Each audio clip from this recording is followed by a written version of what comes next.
কবরের আযাব কি শুধু আত্মার উপরে হবে নাকি আত্মা ও দেহ উভয়টির উপরে হবে?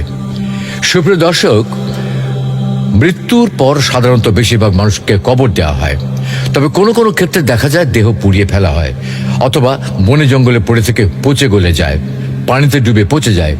সবচেয়ে বড় কথা হলো কবর দিলেও একসময় তা ঠিকই পচে গলে মাটিতে মিশে যায়।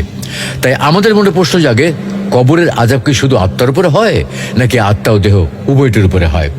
শুধু আত্মার উপর হওয়াটা তো বোধগম্য, কিন্তু আত্মা ও দেহ উভয়টির উপর হওয়াটা বোধগম্য নয়।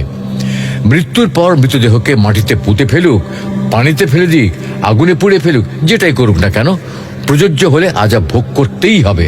কারণ পাপ পুণ্যের হিসাব, শাস্তির হিসাব কোনোটাই ওই মৃতদেহে নেই।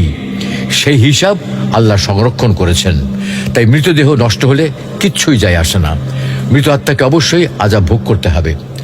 আত্মা বা রূহ আল্লাহর নির্দেশ মাত্র, সেটা অক্ষত থাকে। সুতরাং তারপর শাস্তির বিষয়টি পরিষ্কার।